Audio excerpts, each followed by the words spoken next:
Nemrégiben zárult az EP és önkormányzati választások aláírásgyűjtési szakasza.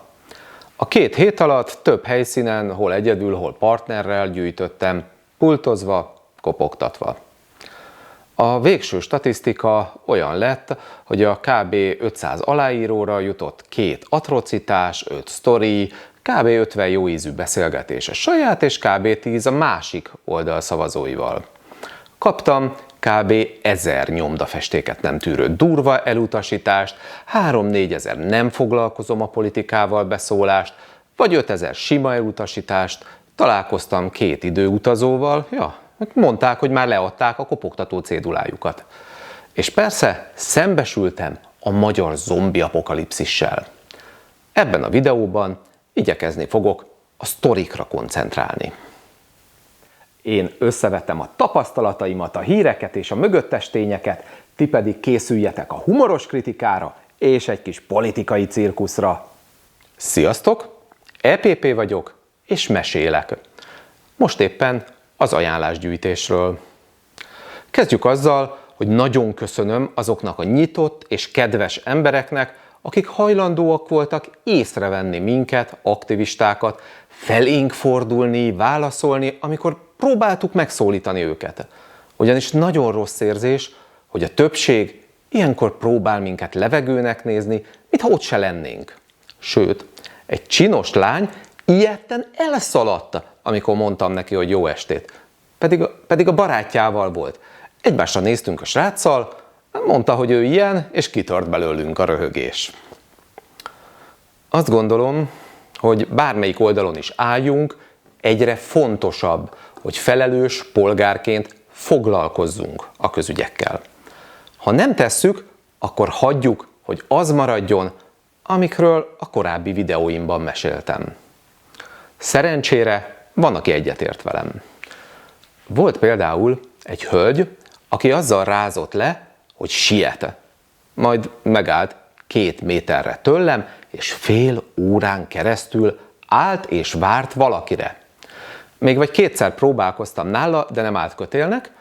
Aztán, amikor megjött a barátnője, az azzal kezdte, hogy gyere Erzsi, ezeknek aláírunk. És ha már foglalkozunk a közügyekkel, az is fontos, hogy honnan tájékozódunk, és mennyire vagyunk képesek meglelni az egyes történések okait és felelőseit. Volt például egy nagyon vicces beszélgetésem egy idős Fidesz szavazó házaspárral. Nagyon kedvesek és elég egyszerűek voltak. Kérdeztem, mit gondolnak a kegyelmi botrányról, erről és arról a kormányzati intézkedésről, és mindig mondták, hogy nem helyes, nem értenek egyet vele, ilyet nem szabadna csinálni.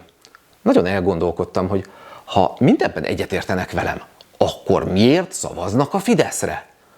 Aztán megértettem. Előhoztam a gazdaság lerohasztását, az államadósságot, az inflációt. A bácsika meg rám néz és azt mondja, na, ez azért történt, mert maguk hazaárulók hagyták nekik. Ja, mi vagyunk a hibásak. Kicsit régebbi történet, szintén az okok és felelősök témára. Kopogtatni voltunk a belvárosban, és egy ilyet idős hölgy nyitott ajtót. Elmondta, hogy egy óra múlva beszélne a Londonban élő kisunokájával Skype-on, de elromlott a számítógépe, és hogy tudnánk-e segíteni. Na, annyi volt a gond, hogy a néni lecsukta a Skype-ot a taskbarra, úgyhogy elég gyorsan sikerült megjavítani neki, a néni pedig nagyon hálás volt. Mondta, hogy hát magukat az ég küldte. Nagyon köszönöm, de ugye nem haragszanak, hogy én csak Viktorkáiknak írok alá. Ezt inkább nem is kommentálom. Igazából el se tudom dönteni, hogy ilyenkor inkább sírjak, vagy inkább nevessek kínomban.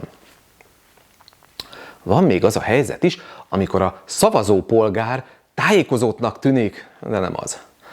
Volt egy másik idős hölgy, aki mosolyogva behívott minket a lakásba, és nem csak aláírt, hanem kávéval és sütivel kínált. Majd búcsúzóul megkért minket, hogy ne felejtsük megemlíteni Viktorkának, hogy ő is aláírt, és jól jönne neki egy kis nyugdíjemelés. Hát mit mondjak, meglepődtünk, de azért megígértük neki. Utolsó történetként inkább mesélek egy vicceset. Magyar Péterék pultja mellett gyűjtöttünk, Jött hozzájuk egy idős néni, bottal, nehezen csoszogva, tényleg alig tudott mozogni szegény. A lányok meg kérdezik tőle, hogy aláírna-e Magyar Péternek. Mire a néni? Mi az, hogy aláírna? Hát ő még a lepedőt is gyűrné vele. Amúgy, ha tehetném, akkor minden gyakorló politikusnak kötelezővé tenném, hogy töltsön el egy hetet valamelyik aluljáróban, próbálja megszólítani az embereket, tapasztalja meg azt, amit mi. És aki megáll neki, annak hallgassa meg a történeteit. Például kíváncsi lennék, egy átlagos fideszes politikus mit mondana annak a néninek, aki elmesélte, hogy a hónap második felében már éhezni szokott. Budapest közepén. Volt még egy érdekes tapasztalat. Kb. 5 ember volt, aki kérdezett a programról, mielőtt aláírt, meg volt 5, aki mondta, hogy már tájékozódott a honlapon. Persze nem mindig volt idő erről beszélgetni, így ez nem jelenti azt, hogy 100-ból 98 embert nem érdekel, hogy mit is támogat, de azért elgondolkodtató, hogy mennyire nem tudják a szavazók, hogy ki kicsoda, miből választhatnak a politikai palettáról. Amúgy az ajánlásgyűjtésben a szánalmas, papíralapú, múlt századi megoldást gyűlölöm. Egyszerűen nem tudom elfogadni, hogy valaki alá akar írni, de ha nem tudom elolvasni azokat az apró számokat a lakcímkártyáján, vagy nem sikerül olvashatóan leírni, akkor kidobja a választási iroda. Mert bizony az a tapasztalat, hogy 10 elfogadott ajánlásra jut egy, amit kihúznak valami miatt. És hogy miért ragaszkodik a kormány ehhez a béna megoldáshoz? Hát egyrészt, mert kedvez a csalásnak. Ez teszi lehetővé, hogy olyan pártoknak is meglegyen az aláírás, hogy élő embert nem látsz a pultjaiknál. Másrészt, mert a külföldön élők ezzel sem tudnak élni, hát ha csak haza nem utaznak. Ezt a papírozást már régóta csak az okos személyvel nem rendelkező idősekre kéne korlátozni. Mindenki másnak lehetővé kéne tenni az online ajánlást. Egyrészt az ügyfélkapun keresztül, hogy a külföldön élők és a fotelforradalmárok is részt vehessenek, másrészt egy appon keresztül az okos személyvel.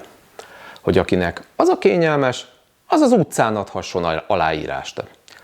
Ha csak le kell csippantani a személyit, akkor körmölés helyett lehetne rendesen beszélgetni a választóval, sokan tudnának így tájékozódni a pártokkal és programokkal kapcsolatban, és ez az online megoldás lehetővé tenné, hogy folyamatosan láthassuk, melyik párt hol tart. Nem kéne a pártvezetőknek belinkelni mindenféle légből kapott számokat.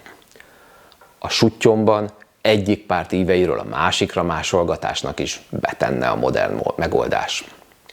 Sőt, akkor már álmodjunk nagyobbat. Legyen preferenciális a jelölés. Legyen lehetőség sorba rakni azokat, akiknek adok ajánlást, és jelölni, hogy melyiknek nem írnék alá semmiképpen. Hát, hogy akkor már a nagy mintás közvéleménykutatást is letudjuk egy füst alatt. Amúgy meg, bár csak az ajánlások gyűjtése lenne a legnagyobb probléma a választási rendszerünkkel, azzal az igazságtalan, aránytalan, torz és csalásokkal terhelt választási rendszerrel, ami azért ilyen, mert így tudja biztosítani a Fidesz rendszer fennmaradását. A választási csalásokról már meséltem egy korábbi videóban, kérlek nézzétek meg, és ígérem, hogy nem szállok le a témáról, lesz még videó arról, hogy milyen most és milyennek kéne lennie egy korrekt választási rendszernek.